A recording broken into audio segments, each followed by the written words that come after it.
I'm Alec. I'm from Southern California. I've been practicing medicine since 1999 and dermatology since 2000.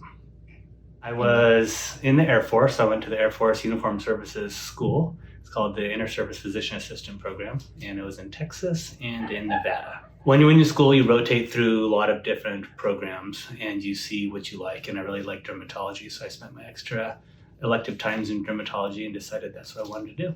I like the interaction with people, so I get to spend a lot of time talking to people, and I enjoy the surgeries and the procedures.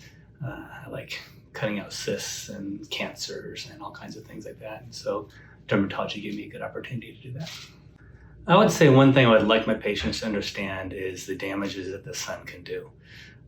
They have questions about skin cancers and they have concerns about skin cancers, but I do find a lot of the younger patients, they have more questions about aging, and the sun damages the skin and causes aging of the skin prematurely as well. And so I would like them to be able to use more sunscreens now when they're young, not only to prevent skin cancers, but so they can look younger for longer. So my own personal preference, I like a sport sunscreen of some sort. I like to be outside, so I like to do outside activities. So I like one of the waterproof sunscreens. I use a lot of the Banana Boat or Hawaiian Tropic or Coppertone Sports, any one of those. I like an SPF 30. I enjoy those because they're at least a 30 SPF and I like the way they smell. So staying current is a matter of just reading articles and going to conferences. So we go to conferences either online or in person, and we learn the latest up to date on all the new things coming out.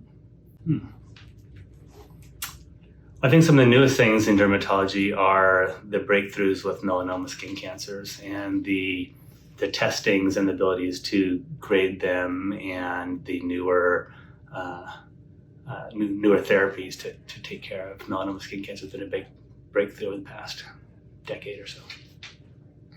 If you're looking for a dermatologist, you want to find one that has, I guess one would be that takes your insurance, and two, find someone who you like. I think it's important to have a good connection with whatever provider you see. So find someone who you can relate to, someone who you enjoy the way they interact with you. I think it's important to get the right knowledge, but also to get the right knowledge in the right way. Someone who can explain things to you the way that you want to understand them, not just clinically. I think everybody should see a dermatologist. We all have skin. Skin's the largest organ in the body, and we all have things that can be taken care of. I think it's important for young kids just so they can be aware and start the process of using their sunscreens, taking care of the skins, know what to look for. And as we age, we have lots of different issues that we can be taken care of, from acne to skin cancer. So I think the biggest myth that I see is people want to pre-tan before they go on vacation so they don't burn. Pre-tanning is still getting sun damage. All sun damage is cumulative, so it all adds up. So when people get that damage, it just adds and adds and adds and ages them and causes more and more cancer. So I think that's a big myth. I really love the Boise area. I was in the military and moved all over the place, and I ended up at Mountain Home Air Force Base here in Idaho.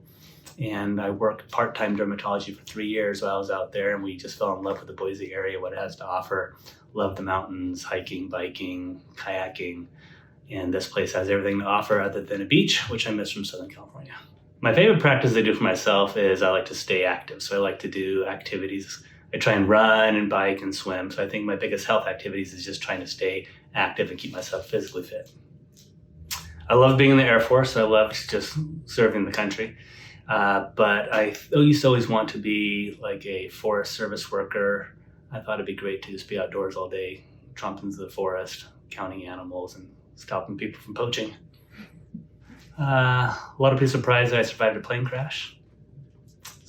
So I was in a backcountry plane crash in 2012 with some friends. We were flying to Stanley and crashed our plane into the mountains, and I didn't get hurt, so that's always a good surprise for people. I think the biggest thing to know about the UV index is, when is the ultraviolet light going to be the worst for you? So we have ultraviolet light that comes through the daytime all the time. It comes through clouds, it comes through sun. So cloudy days, sunny days, we're getting UV the whole time. UV index is the highest or the worst for us between the peak hours. So you're looking between 10 o'clock and 2 o'clock is when our UV index is the highest. Here in Idaho, I think we have the highest index probably closer to noon, between noon and 3. Anywhere in there, you'll have a really high UV index. And what that means is that is a higher likelihood that you're going to sunburn, also going to get more sun damage. We have UVA rays, UVB rays. UVB rays are the biggest ones that cause skin cancers and photoaging. UVA is UVA1 and UVA2. UVA2 more likely to cause skin cancers than the UVA1, but it's all just a combination of bad rays. And good because it's good for vitamin D synthesis. So I think it's important to wear sunscreens anytime you're going to go outdoors and do any activities. If you're going to go running in the mornings and the afternoons and the evenings, anytime that you're out, you should always have sunblock on, especially if it's the sun's out, you should have sunscreen on. Doesn't matter if it's in the morning or not. Ideally, you want to put your sunscreen on 15 to 20 minutes prior to going outside so it has time to build a layer on you to start reflecting or absorbing the rays. But it's important to put it on, and then it's also important to reapply it. You would like to reapply that sunscreen every 40 to 80 minutes, depending on if you're having a waterproof sunscreen or a very water-resistant sunscreen. They have different times. They all wear off over time as they're exposed to sweat and water. And the other key thing is it's important to put on enough sunscreen. Most people don't put on enough sunscreen. So an adult should put on approximately an ounce of sunscreen or a shot glass full of sunscreen each time they go out. So ideally, we like people to wear at least an SPF 30.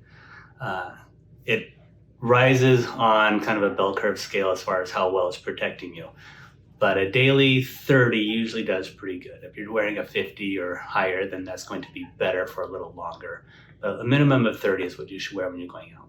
If you've got a rash and you're not sure if you should have looked at it or not, if it is only there for a few days and goes away, then I think it's most likely fine. Unless it's painful or growing or spreading fast, and those are things you want to come in for sooner. Anything that you can't get rid of with your own, with some over-the-counter hydrocortisone cream or something little like that, then it's good to get that seen. So flaky scalp is typically due to a yeast on the scalp. We all have this scalp yeast normally on our skin, so it's not something that we can get rid of. It's just something that at certain times people's skin gets sensitive to that yeast. Usually some sort of anti-yeast shampoos. You can always try like a Selsun Blue or a Head & Shoulders Blue or something like that. Massage it into your scalp, let it sit there 3 to 5 minutes before you rinse it out.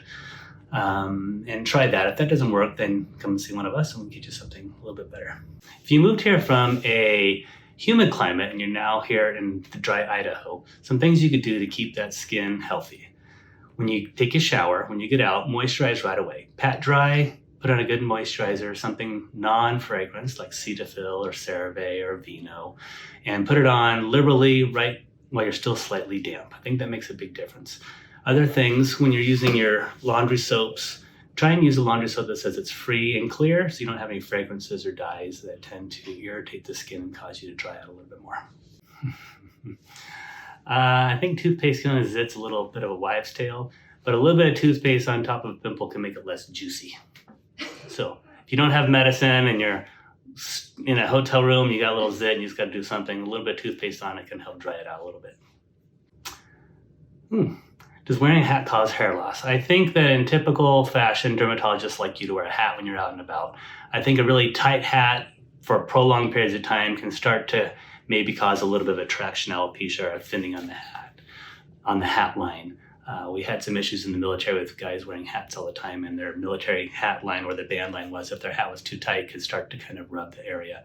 But in typical fashion, I'd say wearing a hat's good for you.